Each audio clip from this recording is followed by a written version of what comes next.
लातूरमधील जनतेचा चांगला प्रतिसाद असल्याचं अर्चना चाकूरकर यांनी म्हटलं।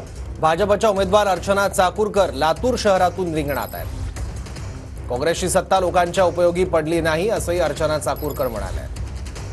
काँग्रेसच्या अमित देशमुख विरुद्ध भाजपच्या अर्चना चाकूरकर यांच्यात लढत होते लातूरमध्ये। डॉक्टर अर्चनाताई पाटील चाकूरकर आपल्या सोबत आहेत। ताई, कसा रिस्पॉन्स मिळतो आहे आणि काय मुद्दे घेऊन आपण लोकांसमोर जातो आहोत? मुद्दा हा विकासाचा आहे आणि लातूरचा जो जनतेमध्ये आक्रोश आहे, त्यांना एक असं वाटायला लागले की ताई आपलं ऐकून घेत आहेत आणि ताईंचा आश्वासक चेहरा, त्याचा रिस्पॉन्स अभूतपूर्व आहे। आपण जर लक्षात घेतलं तर काँग्रेसनं गेल्या अनेक वर्षांपासून 15-20 वर्षांपासून इथे त्यांची सत्ता राहिलेली आहे। तर आता लोकांसमोर जाताना आपण काय विकासाचे मुद्दे नवीन्यानं आपण ठेवतो आहोत? मला नवीन करण्याची गरज नाही। लोकांच्या डिमांड्स इतक्या आहेत आणि त्या कुठल्याच मागण्या पूर्ण झालेल्या नाहीत आणि त्याला फक्त मला जाऊन त्याला चालना द्यायची, एवढंच काम आहे। आपण जर चाकूरकर साहेबांचं जर पाहिलं तर शिवराज पाटील चाकूरकर साहेब आता काँग्रेसमध्ये आहेत की भाजप सोबत आहेत? तुम्हाला म्हणजे कसा आशीर्वाद मिळतो त्यांचा सोबत येत आहेत का प्रचारात वगैरे? साहेबांचं आता एज 90 इयर्स आहे आणि एक मुलगी म्हणून, एक सून म्हणून जेवढा सपोर्ट असतो आपल्या प्रत्येकाच्या फॅमिलीत, त्यापेक्षाही जास्त सपोर्ट साहेबांचा आहे। आणि प्रचारात येण्याचा विषय नाही, कारण त्यांच्या एजमुळं ते बाहेर फिरणं थोडंसं रिस्ट्रिक्टेड आहे।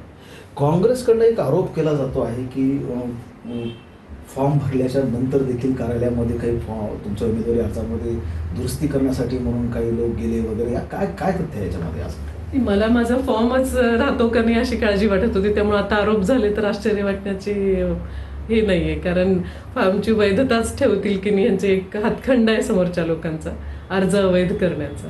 आणि कोण गेलं काय गेलं याच्या चर्चेवर मला त्याच्याबद्दल काही कल्पना नाही आहे। काय वाटतं, म्हणजे थेट लढत होते काँग्रेस आणि भाजपामध्ये?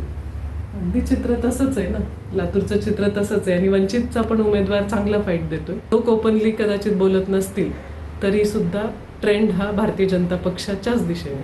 म्हणजे देशमुख आणि चाकूरकर यांच्यामध्ये थेट लढत होते।